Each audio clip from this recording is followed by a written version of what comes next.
A Ponzi scheme /PN.Z, also a Ponzi game, is a fraudulent investment operation where the operator, an individual or organization, pays returns to its investors from new capital paid to the operators by new investors, rather than from profit earned through legitimate sources. Operators of Ponzi schemes usually entice new investors by offering higher returns than other investments, in the form of short-term returns that are either abnormally high or unusually consistent. Ponzi schemes occasionally begin as legitimate businesses, until the business fails to achieve the returns expected. The business becomes a Ponzi scheme if it then continues to operate under fraudulent terms. Whatever the initial situation, the perpetuation of the high returns requires an ever-increasing flow of money from new investors to sustain the scheme. The scheme is named after Charles Ponzi, who became notorious for using the technique in the 1920s. Ponzi's original scheme was based on the arbitrage of international reply coupons for postage stamps. However, he soon diverted investors' money to make payments to earlier investors and himself.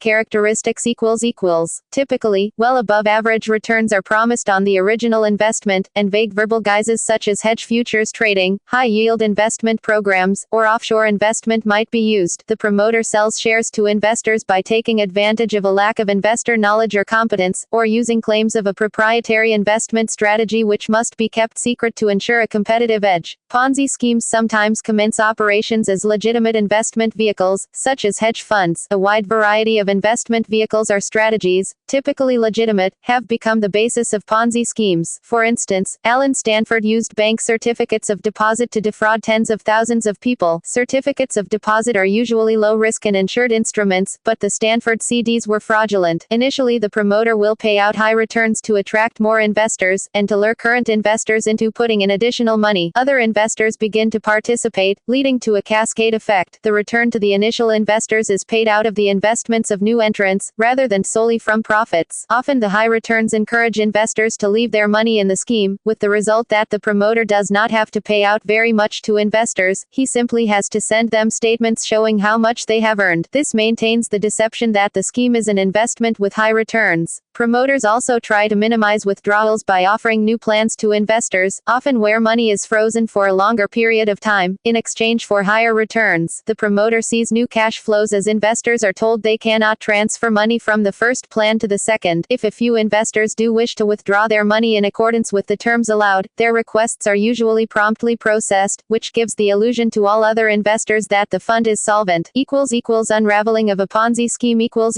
When a Ponzi scheme is not stopped by the authorities, it sooner or later falls apart for one of the following reasons. The promoter vanishes, taking all the remaining investment money. Since the scheme requires a continual stream of investments to fund higher returns, once investment slows down, the scheme collapses as the promoter starts having problems paying the promised returns. The higher the returns, the greater the risk of the Ponzi scheme collapsing. Such liquidity crises often trigger panics, as more people start asking for their money, similar to a bank run. External market forces, such as a sharp decline in the economy, for example, the Madoff investment scandal during the market downturn of 2008, cause many investors to withdraw part or all of their funds. Similar schemes A pyramid scheme is a form of fraud similar in some ways to a Ponzi scheme, relying as it does on a mistaken belief in a non-existent financial reality, including the hope of an extremely high rate of return. However, several characteristics distinguish these schemes from Ponzi schemes. In a Ponzi scheme, the schemer acts as a hub for the victims, interacting with all of them directly. In a pyramid scheme, those who recruit additional participants benefit directly. In fact, failure to recruit typically means no investment return. A Ponzi scheme claims to rely on some esoteric investment approach and often attracts well-to-do investors, whereas pyramid schemes explicitly claim that new money will be the source of payout for the initial investments. A pyramid scheme typically collapses much faster because it requires exponential increases in participants to sustain it. By contrast, Ponzi schemes can survive simply by persuading most existing participants to reinvest their money, with a relatively small number of new participants. An economic bubble. A bubble is similar to a Ponzi scheme in that one participant gets paid by contributions from a subsequent participant, until inevitable collapse. A bubble involves ever-rising prices in an open market, for example stock, housing, or tulip bulbs, where prices rise because buyers bid more, and buyers bid more because prices are rising. Bubbles are often said to be based on the greater fool usual theory. As with the Ponzi scheme, the price exceeds the intrinsic value of the item, but unlike the Ponzi scheme, in most economic bubbles, there is no single person or group misrepresenting the intrinsic value. A common exception is a pump and dump scheme, typically involving buyers and holders of thinly traded stocks, which has much more in common with a Ponzi scheme compared to other types of bubbles. Whereas Ponzi schemes will typically result in criminal charges after they are discovered by the authorities, other than pump and dump schemes, economic bubbles do not typically involve unlawful activity, or even bad faith on the part of any participant. Laws are only broken if someone is perpetuating the bubble by knowingly and deliberately making misrepresentations to inflate the value of an item. As with a pump and dump scheme, even when this occurs, wrongdoing, and especially criminal activity, is often much more difficult to prove in court compared to a Ponzi scheme. This typically does not happen in the case of an economic bubble, especially if it cannot be proven that the bubble was caused by anyone acting in bad faith. Items traded in an economic bubble are much more likely to have an intrinsic value that is worth a substantial proportion of the market price. Therefore, following collapse of an economic bubble, especially one in a commodity such as real estate, the items affected will often retain some value, whereas an investment that is part of a Ponzi scheme will typically be worthless, or very close to worthless. On the other hand, it is much easier to obtain financing for many items that are the frequent subject of bubbles. If an investor trading on margin or borrowing to finance investments becomes the victim of a bubble, he or she can still lose all, or a very substantial portion, of his or her investment capital, or even be liable for losses in excess of the original capital investment.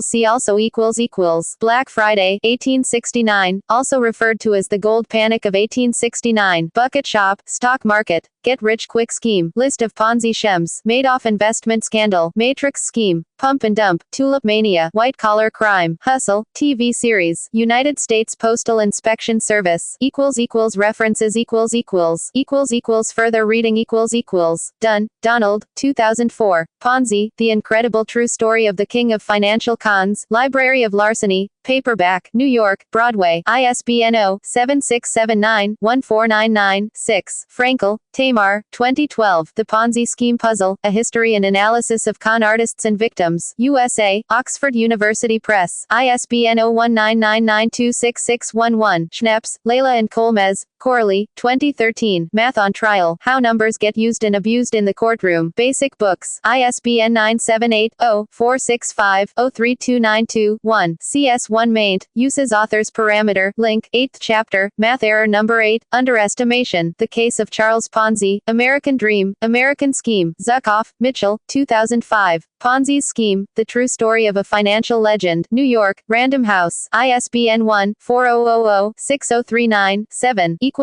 External links Ponzi schemes, FAQ information and advice from the U.S. Securities and Exchange Commission, fraud awareness and prevention information about spotting fraud from the U.S. Commodities Futures Trading Commission, Ponzi-monium free ebook about Ponzi schemes from the U.S. Commodity Futures Trading Commission.